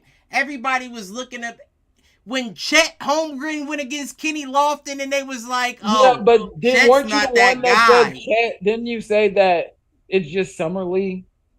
Right, but you still get a chance to go up against big bodies. And what I'm getting at is Kenny Lofton Jr. was a big body that was bodying motherfuckers in the summer league to the point that people was like, who the fuck is this undrafted nigga? Then got to the league after y'all already sent him down to the G League to get worn out and was bodying the big men there too. Yeah, but Tillman was bodying niggas in the G League. No, because Tillman will not hit you with a step back and bust. But he was hooping in the summer league. Listen, what I'm telling you right now, mark my words, I'm even going to put one of them shorts out about it because I want to be able to put this up a year later. Kenny Lofton Jr. was the biggest pass in the NFL or the NBA. I wish I could think of a sense. But Kenyon Martin Jr. hoops too. Kenyon Martin Jr. hoops too. But like, you're making it seem like that this man is like really like someone that got really passed. Here we go. No, Nobody I'm saying no. He just said the biggest pass. He just said the biggest pass. Wait, Malcolm, I'm not saying he has to be a. He's on the Rockets, right? That's what I'm saying. But he's not like the greatest. So how is Kenny Lofton Jr. the biggest pass? No, stop. Because when Kenny Lofton Jr. came into the league, nobody knew him. They were looking up a baseball player son. Who the fuck is Kenny Lofton Jr.? Nobody knew him. Kenyon Martin Jr.? Are you fucking serious?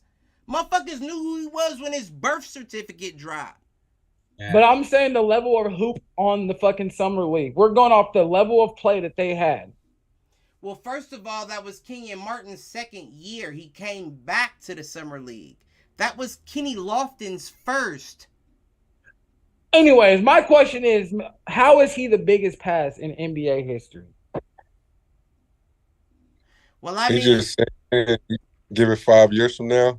It's hard to really say that. You know it's hard to say he's the biggest pass because we're in an era now where we can track a child from coming up. Can he shoot? Kenny? Do he got a 3? Yes. How good is his 3? He just dropped 40-something. Because we live in a game of the 3-point line. But I'm saying we're in a game. We're in a game of the 3-point line. So for somebody to be one of the biggest passes, he better at least be able to shoot. Look up his highlights, G. Just look up his highlights. I'm just saying, bro. He better be at least shooting 3. Just do me a favor and look up his highlights. He was the guy that Ja Morant I saw his was 42 on the sideline at the summer league. No, I know who you're talking to. No, not to. the 42. No, I'm saying in the summer league. I'm saying, but how are you saying if he ain't got no 3-point line, he ain't even top 5, one of the worst passes? Not only does he have a 3-point line, he has a consistent shot from 5 feet back. He's a 300-pound guard, essentially. Yeah, you just don't know him. It's all right. And it's fine. You can just say that. It's just he ain't got a resume. He just doesn't have a resume big enough. Of course, because he came out of Louisiana State and they passed on him.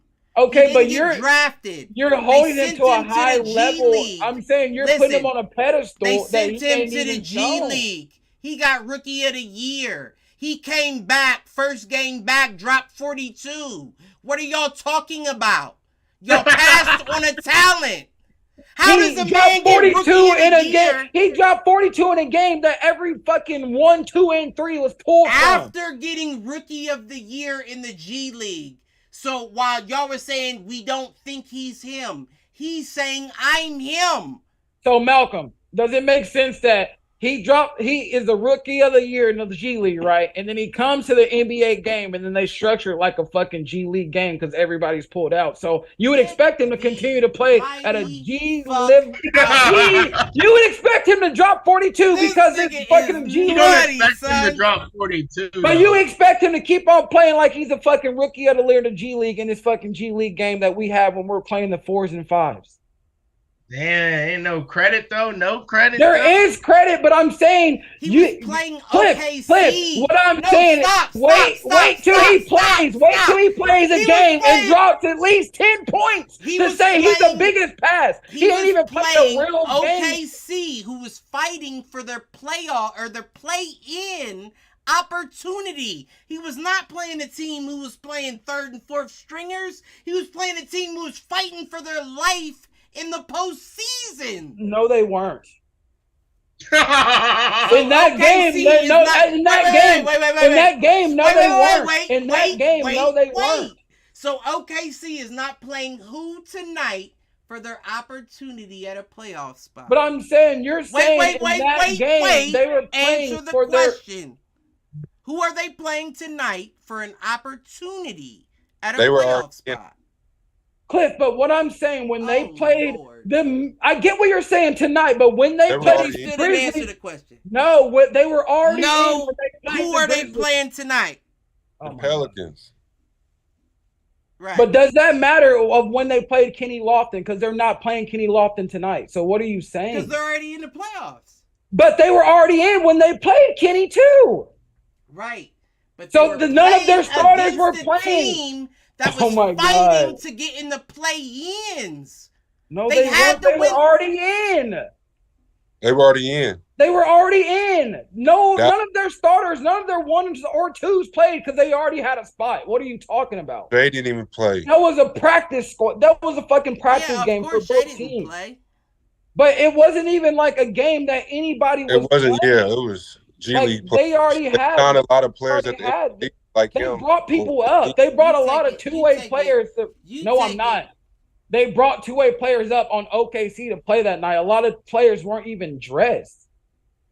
For real, he right. No, I know. I did see Shay, and I did see Shay and all that. I'm gonna say. I get what you're saying, but like the Thunder were already set in stone. Dallas lost, and that made OKC automatically in, so they didn't even play. They didn't play nobody. I'm not saying bro couldn't drop 40, but I'm saying I want to at least see him drop 20 in a regular NBA game. Yeah. It was just like another G League night for him. Rookie of the Year for him. You know what? Right? Exactly like I fucking said. You know what? Point to the Darren. Don't give him that. Yeah, I gave him the first point to the Darren. I'll give him that.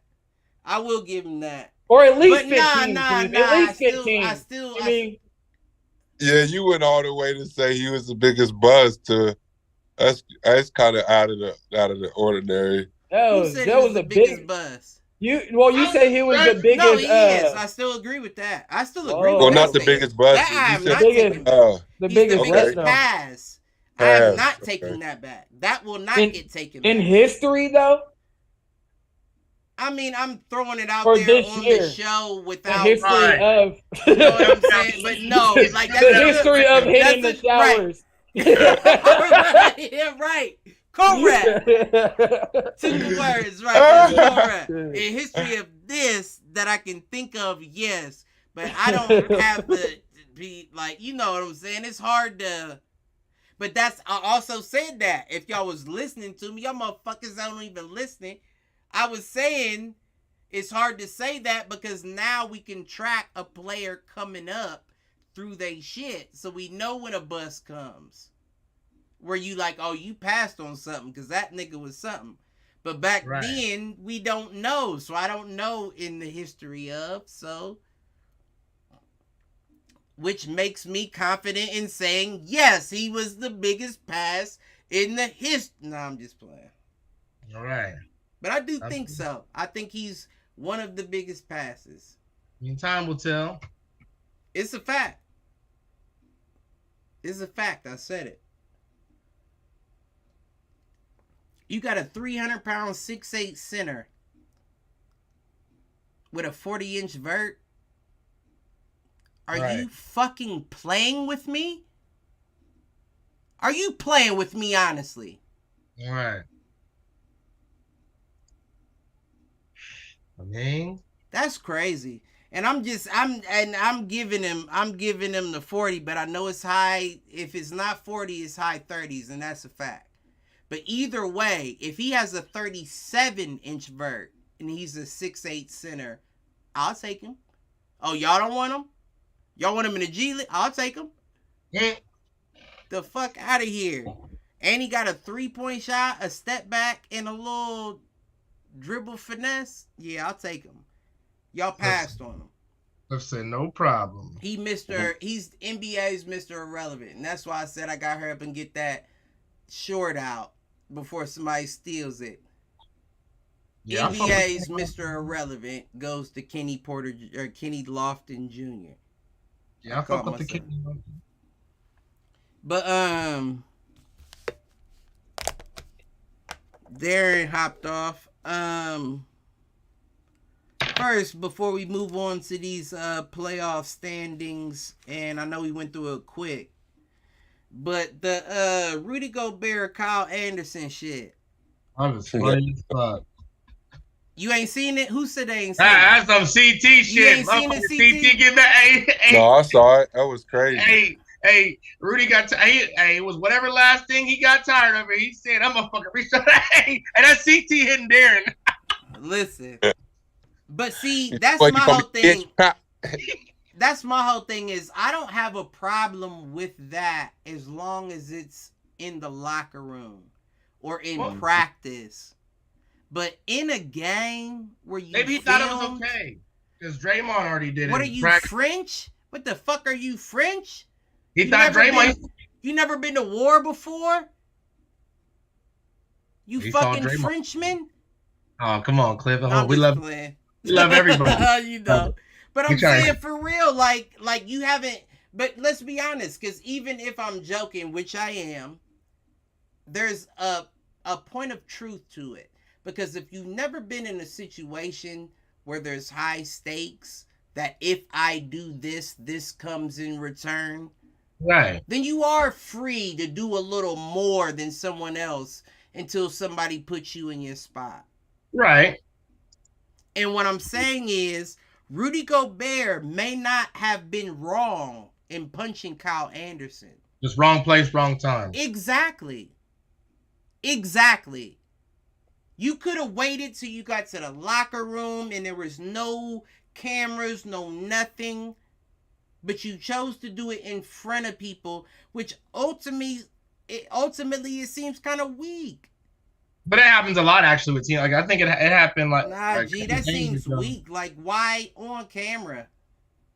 What he said was that hurting to you, or what he did was that much to you that you had to do it right then, as opposed to when everybody is. But you have to give it the heat of the moment in a lot of situations. Nah, I ain't giving him none of that because Rudy was the same nigga that touched all the microphones and caught cold. And I agree, but I mean, in this scenario, as far as being, we're talking about awareness is what it comes down to. You do too much. I just don't think that there was that awareness. Yeah, he does too much. Mm-hmm. That's the second instance of you doing too much. And again, I will say what Kyle Anderson did may have warranted him getting socked in the chest. Right. his hairline bothers me enough. You hear what I'm saying? You should let it go. Like his slow motion 3-point shot pisses me off enough. But there's, like you said, a time and a place, and that wasn't the time nor the place. So, yeah, I mean, it definitely wasn't. So, and now look at you. You out. You ain't even playing. Right. That was dumb. Come back. So, yeah, it'd probably be weird playing with him. And y'all lost. You feel what I'm saying? A game that I know the locker room is saying we wouldn't have lost that without Rudy. Yeah. Regardless of that being true or not, you know the locker room is saying if Rudy was playing, we'd have been good. Mm-hmm. So now you fucked up twice in one instance. You fucked up the team dynamic because you seen everybody hopped off the bench and was pushing him back. Taurean Prince, yeah. You know what I'm saying? Exactly. And then you fucked up because you were out the game that y'all needed to get into the playoffs permanently. Mm-hmm. You're dumb. And then you got another nigga, a young dumb nigga who just gets hype off of feelings and punches a wall. And broke his hand. And don't get me wrong. I will never say that I'm not a motherfucker that will get hype off my feelings. I'm not a nigga who has never punched a wall. I'm also not a nigga who has never fractured his hand. Because you know that you got to think that wall is not going to do nothing. You know what I'm saying? You lost that fight. And for the shower heads that heard me say that, it was not all in the same instance. I'm just saying all together. And the reason why I said all together, I've been a guy who has punched the wall, who has also fractured his hand, and who is also letting his feelings take the most of him. I know enough to know not to let the trifecta come together, especially knowing that I make money off of my hands. I swear, Gotti had them hands ready. Come on, G. You make millions of dollars using your hands and you punch a wall? Definitely wasn't thinking that one through. That's another level of dumb for real. It really is dumb. That's another level of dumb. If that was my child, I'd say, boy, you special. You out for the, even if they make it far, you out, like. So we're for the year for him. And you're one of the best defensive players. If not the best. He's all right. No. Jaden McDaniels. Jaden. If you're not the best defensive player on that squad, you're at least a second. And you chose to do some dumb shit like punch a wall. Why'd he punch the wall? Because he couldn't reach Kyle Anderson's hairline. It was too far back. That motherfucker dipped on him. He threw at it, and that motherfucker said, whoop, yeah, you ain't know this bitch. Move.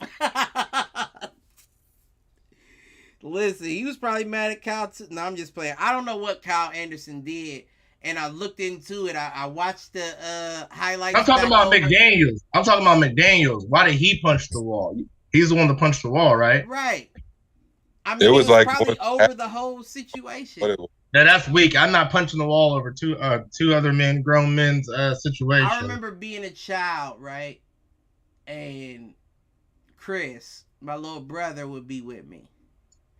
And I would get into it, not get into it, but like, get what do you call disagreements? No, like get like disciplined by my father. And I would, like, after he'd leave, would, punch on the heavy bag or, do something. And my brother would run up and do it behind me just because he felt the energy. You feel what I'm saying? So I feel like it was one of those situations where it was like, just because that pissed me off so much, I'm upset too. I'm going to punch a wall. Right. It happens.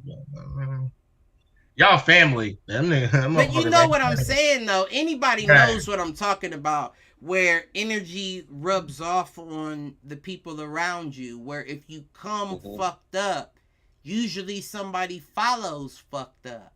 Right. And that's just how it goes. It just so happened that that situation was so unfortunate.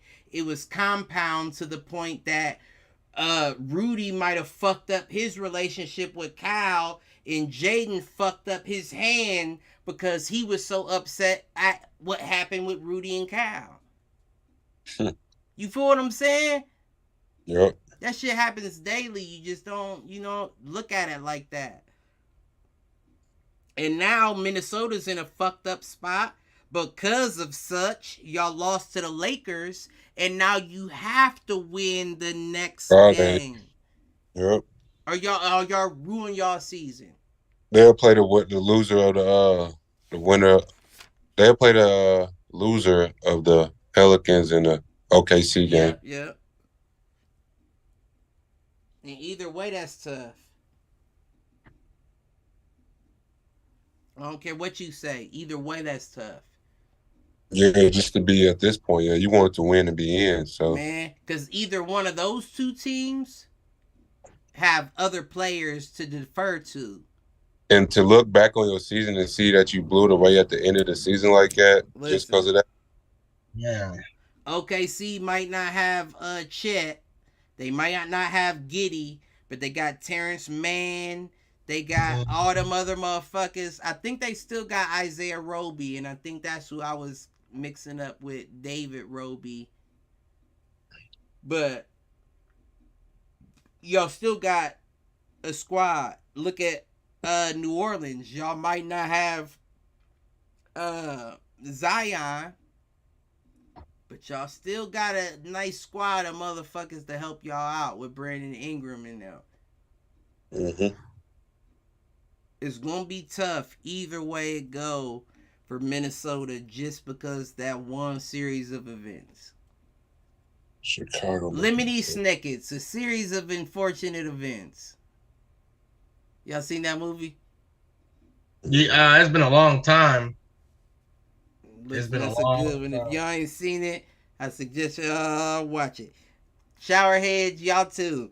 Lemony Snicket's, a series of unfortunate events. They fucked up that they made a TV show out of it, and I ain't watched too much of it, but. But what was he talking about? Just being the Timberwolves making a costly mistake amongst themselves, close to the playoffs like that. Yeah, but we'll run them down. Now that Atlanta beat Miami, they number 7, so they get the Boston Celtics coming up in the first round. It's gonna be tough. Yeah, out of the East. As we've already talked about, first round, the number 2 Memphis Grizzlies against the LA Lakers. Yeah, baby. Yeah, listen, we're gonna see how that goes down.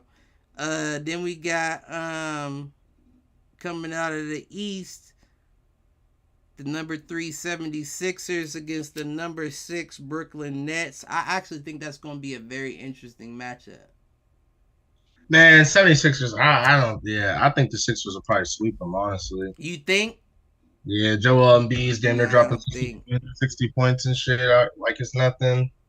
Tyrese Maxey's dropping 30 like it's nothing. James Harden's getting 10 plus assists. I do not think that's going to be a sweep. I think that the 76ers pull it out, but I don't think that that's going to be a sweep at all. I think that's a dogfight there. I ain't going to lie. The matchup don't look like it's going to be there. Yeah, I don't. But and especially the big position is troublesome, but I think that's going to be a dogfight. Then you got number 3 Sacramento Kings going up against number 6 Golden State Warriors. That's going to be a great series as well. Chicago came back. I was watching that game. Oh, my bad. Chicago. They was down 15, but they it's 88-91 right now. Toronto up. Okay. That's to play. I guess is it to play Boston? No, it's to play. That's to play. The number 1 seed. So well, no, this is to play the Heat to see who plays. No, but if you win, so the Bucks. Oh, so if you win, you got to play the Heat. Yeah, because they the 9 and the 10, right. So the 9 and the 10 play the Heat to see who plays the Bucks. Okay. But yeah, then we got at the 4, the Phoenix Suns versus the LA Clippers. I think the Suns should take it, but I do think the Clippers may be a little deeper than the Suns, to be honest. Yeah, at this rate. I really do. Even without Paul George, I think that they are deeper than Phoenix. And that go back to what I was saying earlier. Phoenix got to play players 42 minutes a game to, you know what I'm saying, pull wins. Unless they show me something I ain't seen, at least. And then East, we got the number 4 Cavs going against the number 5 Knicks. I'm not too worried about that matchup personally. My only concern, like I said, is I don't want hero ball. I want to see that ball moving. Right. I want Donovan to get his 40. Get your 40. But we saw towards the end of the season, you can get your 40 shooting 25 points a game. Right. You don't have to shoot 30. Right. You're off if you're shooting 30. Slow down, G. Mm-hmm. Move that ball. Right. if I see that, I'm ecstatic. You know what I'm saying? Move that ball. What'd you say, CT? Fire it up. I mean, he should fire it up, but once you start seeing them motherfucking stats go up, somebody need to be he need a buzzer in his ear, like a skin colored hearing aid that buzzes when he hit 15 shots. Like, you had 15, motherfucker, slow it down. Right. Like oh, it's the first quarter? Shit. Treat it like fouls. Let me slow down for a second.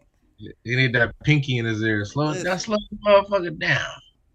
I seen a clip of Shaq on a YouTube short the other day. He was on the I don't know what podcast it was, and I'm trying to guess from the background. But he said, it was I Am Athlete. Cause Brandon Marshall. Yeah.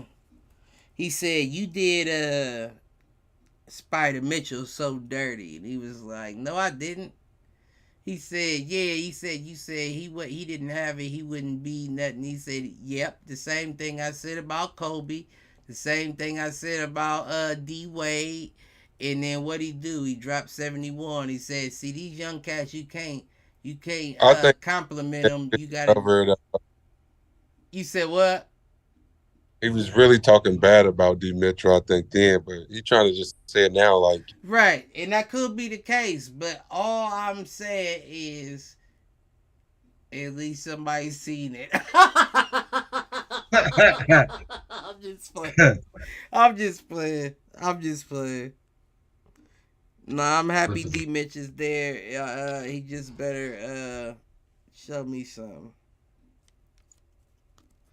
But I don't really got nothing else. They haven't announced MVPs and all that yet, so it's always like playoffs. They always wait a few weeks.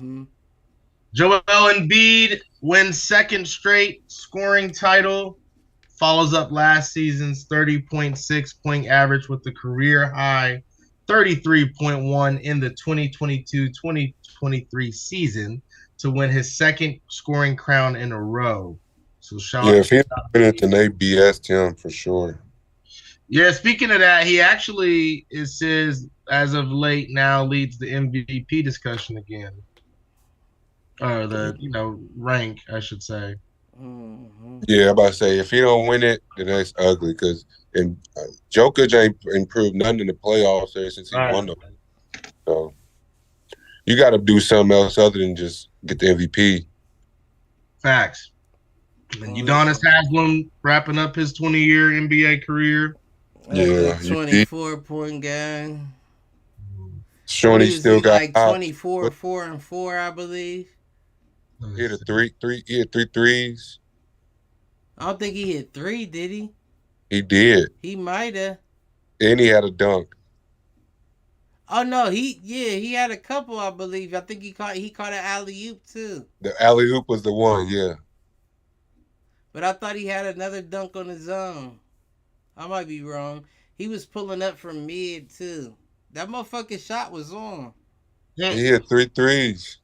He had 3 threes that game. Yeah. He was 3 for 3. I think 3 for 6, maybe. That nigga had angels in the backcourt. I'm telling you. You hear what I'm saying? That nigga had Kadeem Hardison. It didn't sell out like he probably wanted it to. He probably wanted Kadeem Hardison, dude from that movie. World. Yeah, the 6th man. That nigga had somebody helping him out there. That's the only coach that could pull off his motherfucking polo and hop on the court and drop 24 on a motherfucker. Yeah. Did he have 3 threes? You look it up or no? Oh no, I didn't. Let me check. I said I was tweaking if he didn't. I'm gonna look that up. What else you got, Mal?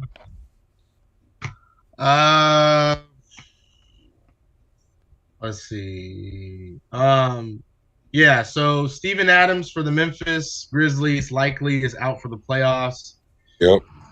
Yeah, so looks like 3 for 7. You are absolutely correct.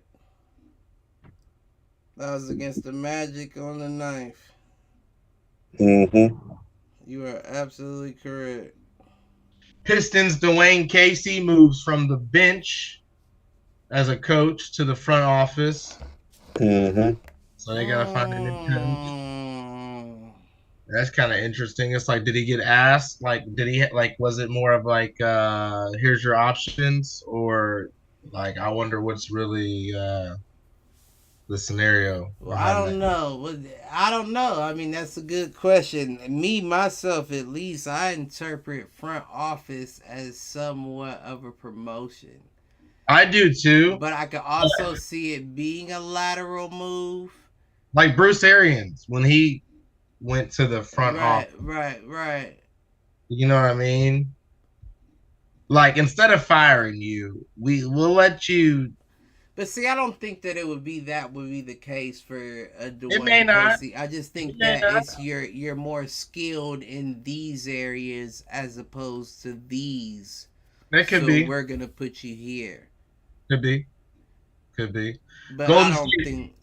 Go ahead. My fault. No, you're good. I was gonna say Golden State Warriors set NBA record with 55-point first quarter performance against the Blazers the other night on Sunday. They drilled 12 3-pointers to start it off. That's what's so scary about the Warriors is once they're having fun.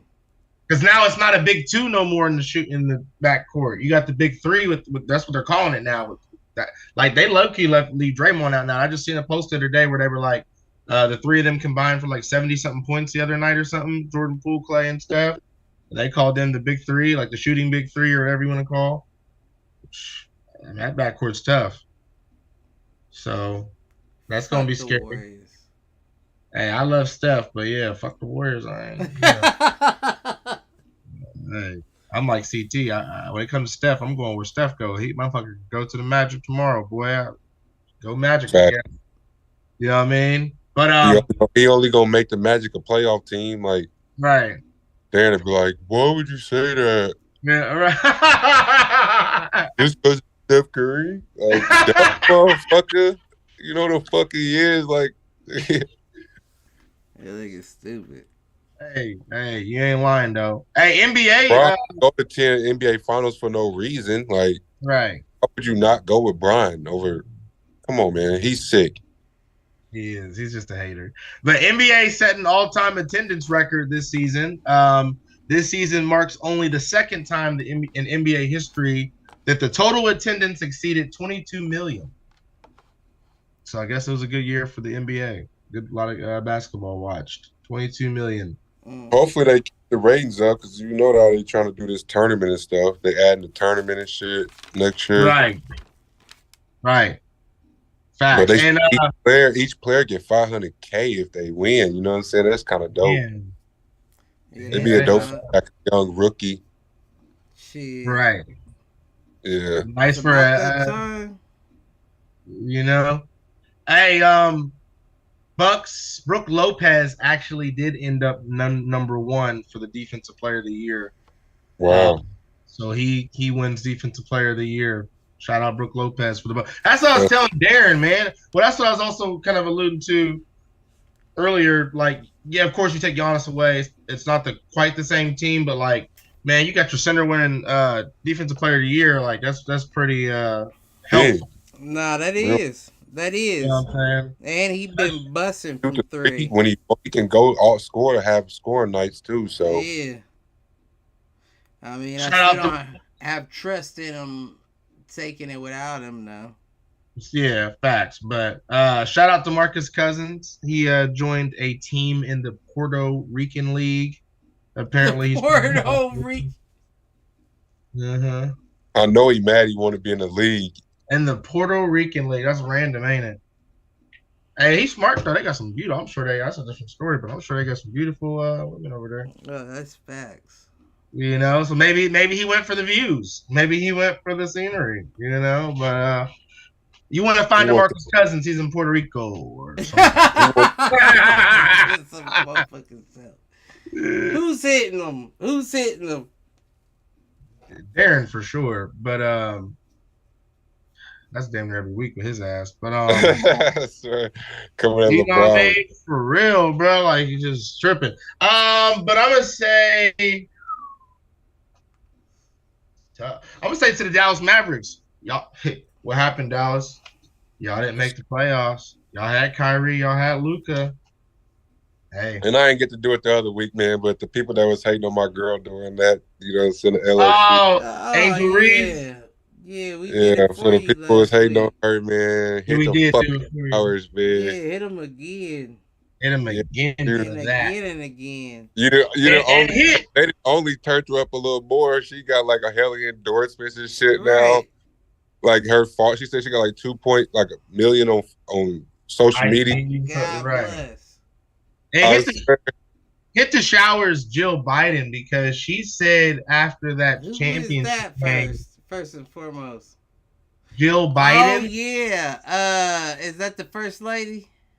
The first lady. She was inviting the second. Yeah. The losers. You don't never invite the losers to. That's fucked up and dumb and disrespectful, bitch.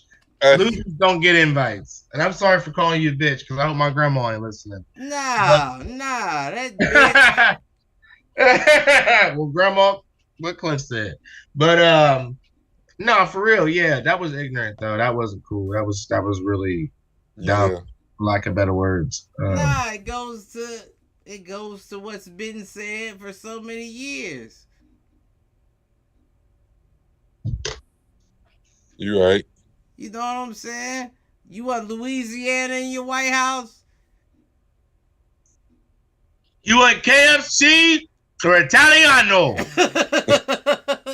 Wow, KFC. I'm upset.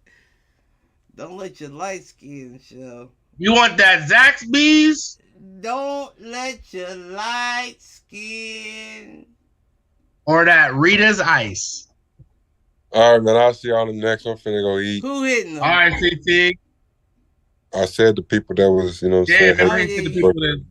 Yeah. All right, CT. Holler back, bro. Be safe, man. You already know, man. I'll see y'all boys. Yep. Who you got? I already gave mine. I gave two. I gave Jill Biden and I gave the Dallas Mavericks. Listen, I was missing everything. I heard all that too. Mine. That's the Capri Sun. That's that Capri Sun. You're right. And look, kids don't sip this.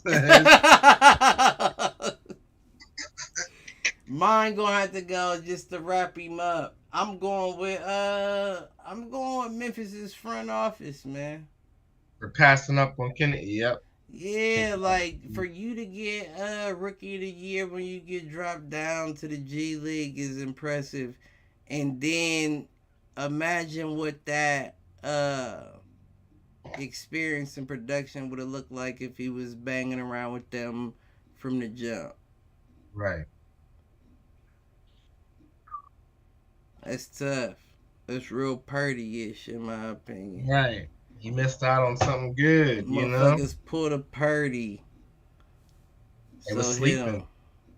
But like, subscribe, share, tell a friend to tell a friend, tell the enemy, tell them to troll. Yeah. What you got? Let's see what these Lakers and Cavs do. Let's see what they do. All right, we out this bitch. We'll catch y'all later. Yeah.